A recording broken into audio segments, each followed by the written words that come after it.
So, when you're navigating the complex world of BDSM, you want to do so safely. And choosing the right framework for your practice is crucial, but it can be confusing. In this episode, we're diving deep into SSC, RAC, and PRIC.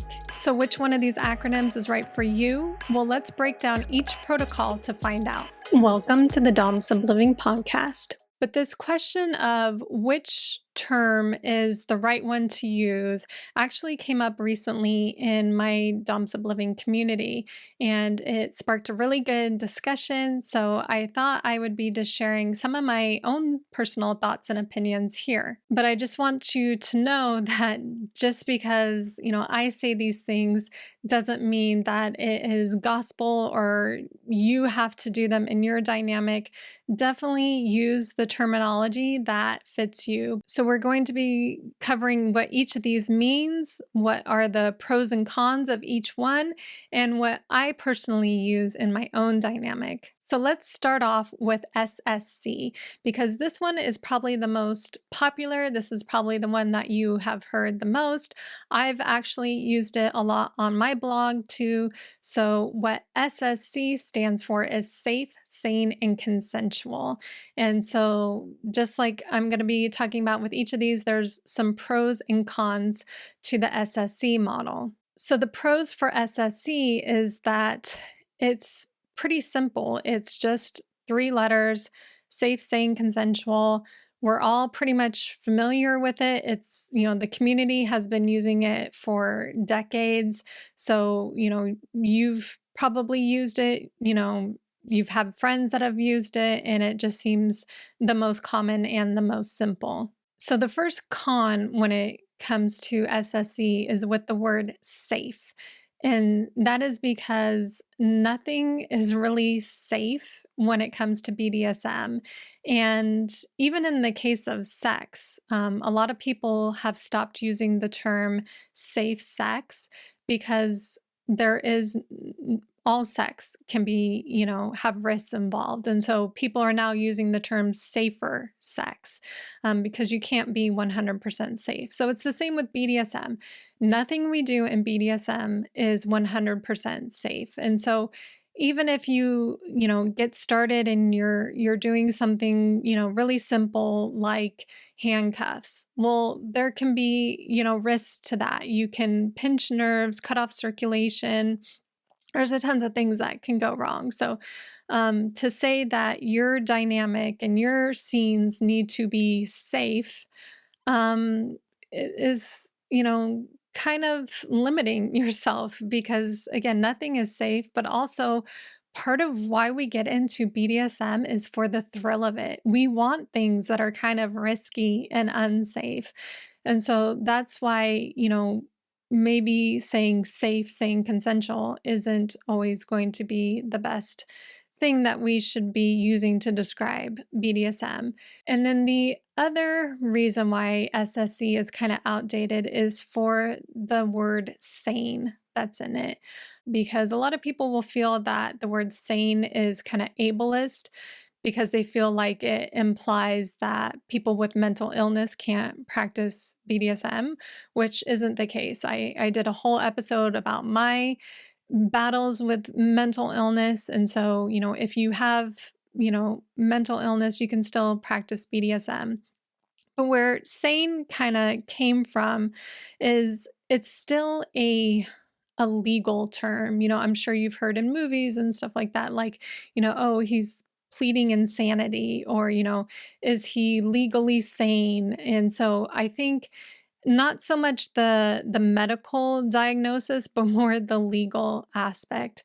So when we're talking about sane in BDSM, we're really meaning that we don't want to get involved with kink or with someone who's practicing kink if they do have a mental condition that makes it so they can't know what's right from wrong. So that is like the legal definition of like insanity. It's when you have both of those two things, where it's when you have a medical condition and that medical condition interferes with your ability to know right from wrong. And so even though it's still being used by, the legal system, the term sane is becoming outdated. So, you know, you might want to, use it with caution if you're, saying that, SSC publicly, that you might know that you might offend some people. So that is why, SSC is becoming a little outdated. I have heard people start using the term SSCE, meaning safe, sane, consensual, ethical, to just kind of put on top of it that what you need, should be doing should be ethical too. And if you've been listening to this podcast for a while or following me, like my whole gripe about the whole ethical thing, that, a lot of what we do in BDSM would be considered unethical. If you're looking at it at surface value, it is even almost downright abusive, the things that we do, but it is consensual.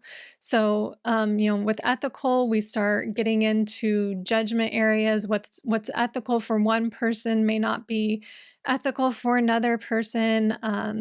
So I know people are slapping that ethical term onto everything. I've even heard with CNC, with consensual non-consent, they say it needs to be ethical CNC. And it's kind of been my case that when people need to slap that ethical term onto everything, it's almost a way of protecting themselves, because almost sometimes they know that they're doing predatory things or unethical things, and things that may be, in a very bad light, even in the BDSM community. And they kind of say, well, I'm doing it ethically. I put that term onto what I'm doing, and just kind of hiding behind that. So, when people really push the ethical thing, I kind of, have to take it with a grain of salt. But so I'm getting off topic, but so SSC, is one, probably the most popular term that people use for, for discussing their safety protocols. So the next term you may or may not have heard, and this is probably, the second most popular, and that is RAC, and that stands for Risk Aware Consensual Kink. And so you may hear, more people using this term as it becomes more popular. I've definitely seen it more and more, and I'll be sharing some places where you will most typically see it. But as far as the pros, the good things about RAC, I do like that, we are discussing risk, and it is good to know, about all the risk involved with BDSM, because, there can be some things that are risky in BDSM. You can get hurt. So you should know those things. And a lot of dungeons will use the term RAC because, it's almost like a liability issue or an insurance issue. Is they don't want to be held liable for things that may happen in their dungeon. So they want to, kind of have this disclaimer that, that everyone should be following RAC, and that means risk-aware consensual kink. And, you may see that on their websites. I know I've gone to dungeons and I've even seen it like printed out and put on the wall in different rooms that, when you're playing in this area, make sure you abide by RAC and what that means. So, but there are some cons to this. I do have my own personal thoughts. So I think RAC is good in terms of, BDSM dungeons and public play areas like that. And, definitely making sure that, people are aware of the things that will be going on there. But what I don't like is that it kind of, if you are just getting started with BDSM, or you're a vanilla person and you hear about BDSM and you hear about RAC, it kind of puts BDSM in this negative light, because first of all, we're starting with the word risk. So, maybe you just read 50 Shades of Grey, or you watched the movie and you're like, yeah, I want to get into BDSM. This sounds kinky. This sounds fun. let me Google what I should get started with. And the first thing that you hear is risk. Like, red alert, there is risk involved in what you're about to do. That can just totally turn people off. And I always say BDSM should be fun. So we don't want to turn people off from BDSM by just leading with, well, the first thing you need to know is rack and that there's risks involved with BDSM. I think that can, just put BDSM in this bad light. And not all, practices in BDSM would I even consider risky. So, even just having the sub kneel before bed, I mean, like, would we say that is risky and you need to know the risks in that?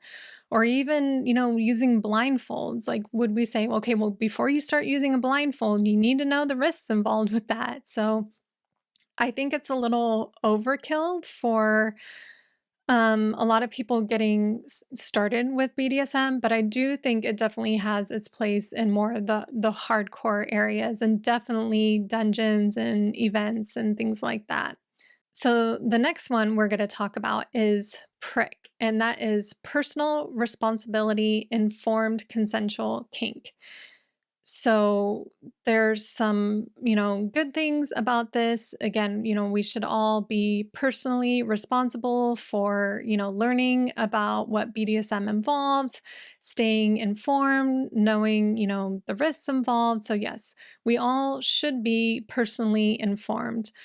But as for the cons, so I think I have a lot of cons with this one. First of all, it's a mouthful. So again, I have to read it. It's like personal responsibility informed consensual kink. So, I feel at this point like adding more and more letters.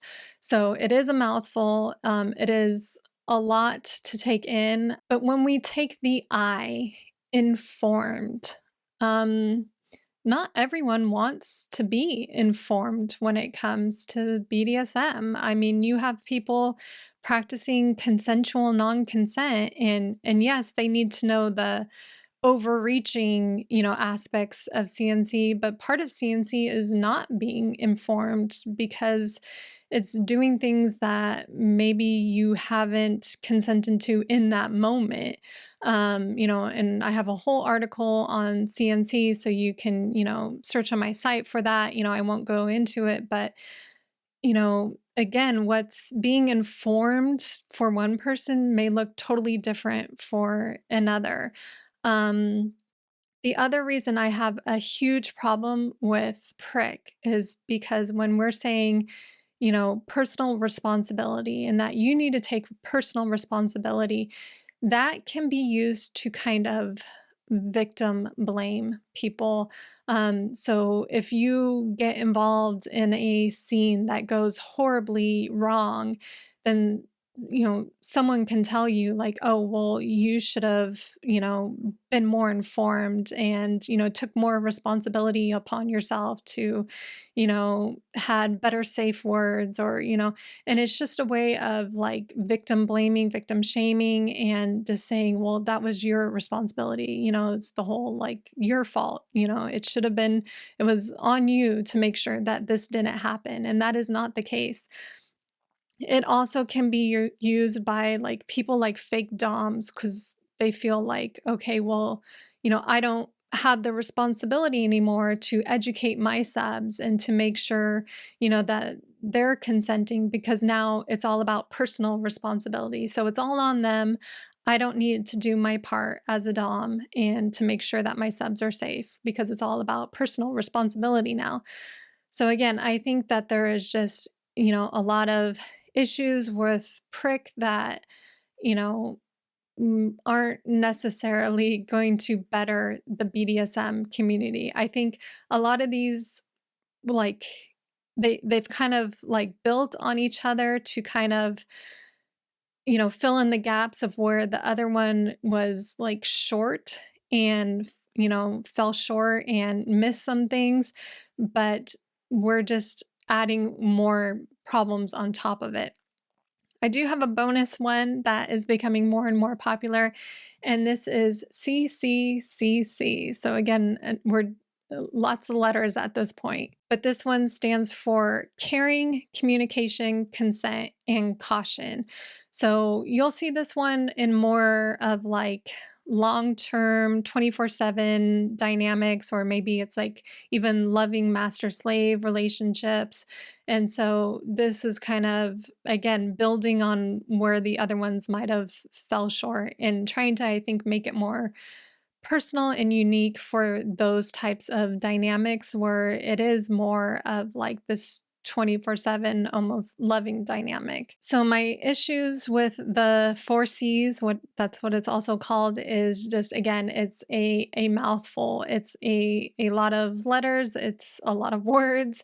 And so when you're, starting out, it can be hard to remember all these things and go by these things.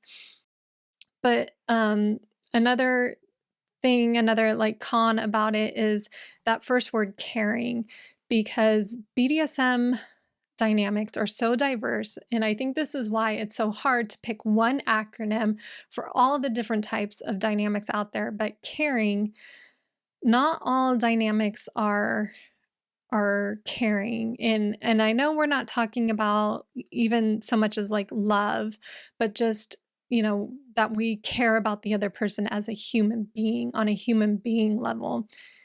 But like to that, I say, well, what about like degradation, where the kink is you don't even see that person as a human being. You may see that person as a dog, as a piece of furniture, or just as a whole, even. Like those dynamics are just as valid. So, there's, degradation where you don't even like respect the person, and that is what the kink is. And so I think the 4Cs just it doesn't apply to every single dynamic. So I think it's more if the 4Cs fit your personal dynamic and that's what makes you feel comfortable, then like yes, use it. But the other words in the 4Cs, so communication. So obviously, I'm always talking about communication. I'm always harping on it. I'm always saying, communicate, communicate, communicate. But again, what about those dynamics where like they don't really have communication? Like, what if, you're in a dynamic and it's just like you've met this person at the club and it's just like even like glory holes and things like that. And what the kink is like you want to enter the room and not even say a single word to this person. Like, what if that is your kink? And are those dynamics not valid? In the last letter, caution, again, I just feel like it puts BDSM in this negative light. When you think of caution, you think of the yellow caution sign, be alert, and it's just putting BDSM in this negative light. So I'm not, I know this is like knocking all of these, and I'm really not. I'm just really trying to say, okay, well, here are the pros, here are the cons, make your own decisions, and pick what feels right for you. For me personally, I have still been using SSC just because that is what people know. And it is just kind of like the most simplest. Again, with the sane thing, it's, kind of this gray area.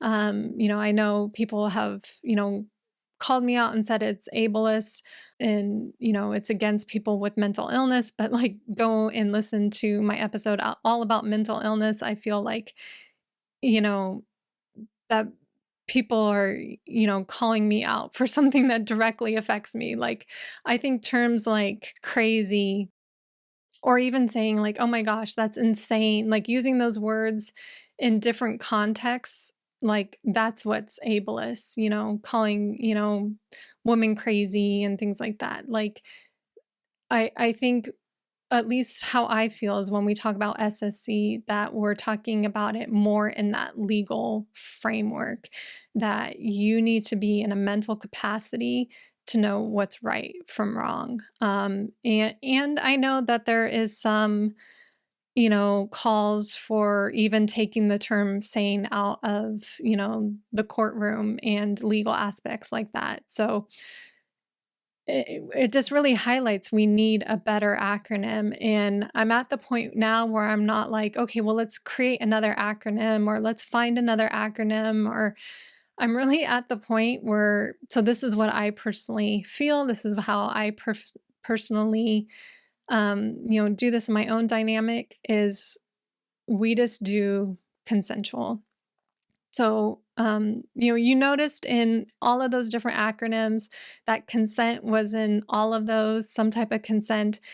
And that's really just what I've been, pushing and promoting lately, is just consent, that we all need to just consent, because what's safe for one person may not be safe for the other. What is ethical to one person may not be ethical to other.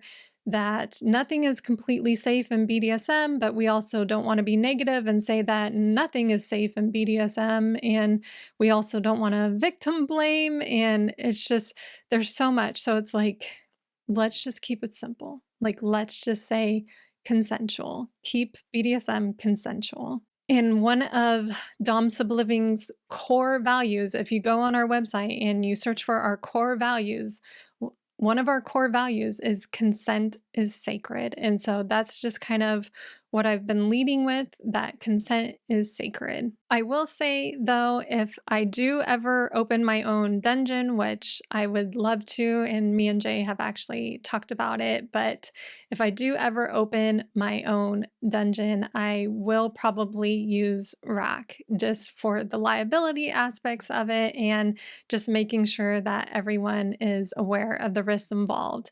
So, I have no qualms when I go to a dungeon or someone else is like hosting a play party that, RAC is really, pushed. I totally 100% agree with that. But again, I think the biggest thing is just consent. Make sure whatever you are doing, you are consenting to, and that your partner is consenting to it as well. And I will say with Prick, as far as the informed goes, like, I do push education. Obviously, I'm a BDSM educator.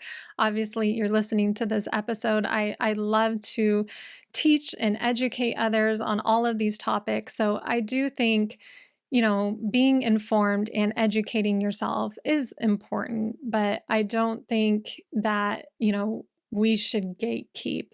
And I feel like that's what a lot of these terms do, is we gatekeep. We say, oh, we're not using that term anymore. We're using this term. And then, a year later, it's like, oh, this is the new term we're using. And oh, you didn't know your personal responsibility, with that scene you just did. And so just stop with the gatekeeping and make sure everyone is consenting. But so there you have it. Let me know in the comments what term resonates for you. I know this is like really personal, and, you have to, put on, that term and make sure it fits for you. So definitely let me know in the comments what you personally use. And if you're curious about all the other BDSM terms out there, I know there's a lot, so I got you covered. You can grab my free kink dictionary at domsubliving.com/dictionary. It includes over 30 of the most common terms in the BDSM community, so you can stop feeling left out or looking like a newbie. So you can grab it for free at domsubliving.com/dictionary. I hope you enjoyed this episode. Thank you for joining me and being a part of the Dom Subliving community. You can check out all of the details and links for this episode in the description and show notes. And be sure to hit subscribe so you never miss an episode.